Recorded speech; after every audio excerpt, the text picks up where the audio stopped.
bonjour.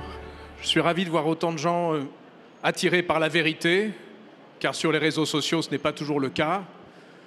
Mon métier, c'est la recherche et la transmission de la vérité, et je ne l'ai jamais autant recherché que depuis la naissance de ma fille, Célestine, en janvier 2016.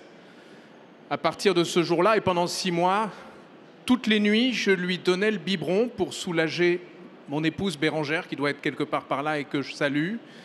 Et j'en profitais, pardon Bérangère, pour regarder la télé, regarder CNN.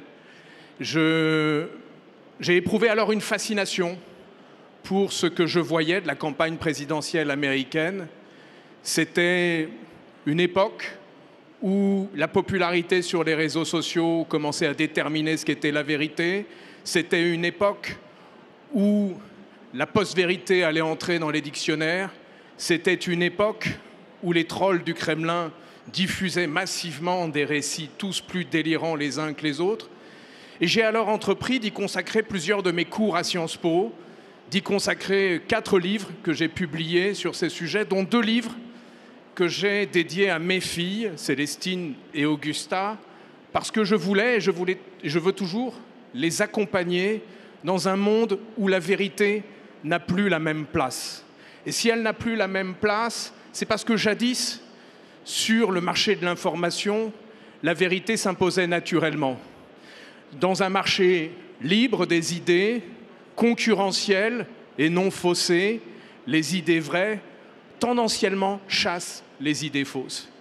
Et puis, c'est de moins en moins vrai, parce que notre marché de l'information est de moins en moins libre et de plus en plus faussé, du fait de la concentration des médias, de la fragilisation de leur modèle économique, du fait aussi, et peut-être surtout, de l'essor des médias sociaux, qui reposent sur un modèle publicitaire totalement indifférent à ce qui est vrai et ce qui est faux.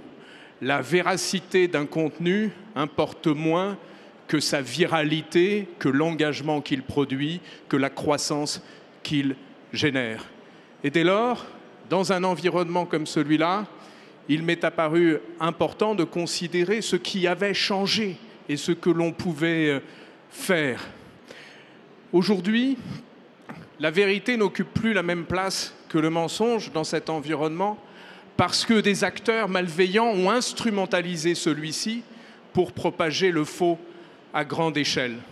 Je ne sais pas si vous connaissez cette scène où Harrison Ford, dans Indiana Jones, a enfin trouvé le Graal, mais ne parvient pas à le saisir parce que le Graal est entouré de faux. C'est ça la désinformation à l'ère des masses. Si vous voulez tuer la vérité, mais que vous ne pouvez pas la tuer, noyez-la sous une quantité de faux et de deepfake. Et si jamais vous ne pouvez pas la noyer sous une quantité de faux, substituez-lui une vérité alternative. Il y a plus d'un siècle, quand on a demandé à Georges Clemenceau ce qu'il pensait que les historiens écriraient de l'origine des responsabilités de la Première Guerre mondiale, il répondait « Je n'en sais rien, mais ce que je sais, c'est que les historiens demain n'écriront pas que la Belgique a envahi l'Allemagne. » Qui, aujourd'hui, peut être certain que demain, les historiens d'un régime pro-Kremlin n'écriront pas que c'est l'Ukraine qui, en février 2022, a envahi la Russie. Orwell, dans ses réflexions sur la guerre d'Espagne, nous alertait précisément sur le fait que non seulement le mensonge risque de remplacer la vérité, mais, je le cite, que c'est le concept même de vérité objective qui risque de disparaître de la face de la planète.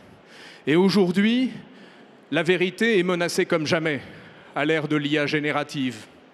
La viralité du faux est telle qu'elle donne raison à Jonathan Swift qui, en 1710, écrivait que le mensonge vole pendant que la vérité le suit en boitant.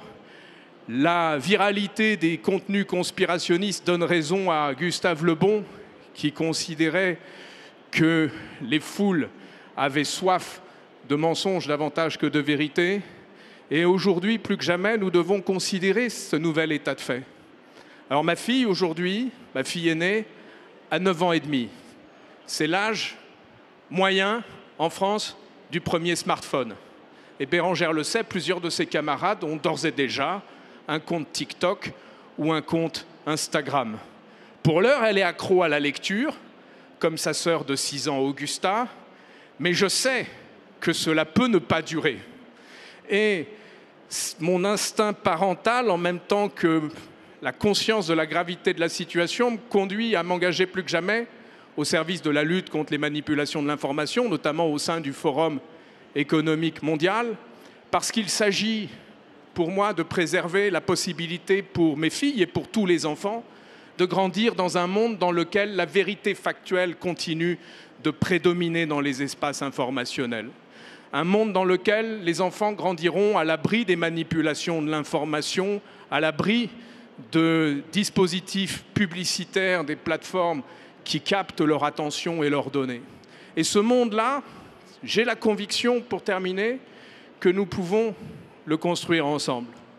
J'ai écrit pas mal de livres consacrés aux entrepreneurs de la désinformation, aux entrepreneurs du complot, aux entrepreneurs du chaos, aux entrepreneurs du mensonge.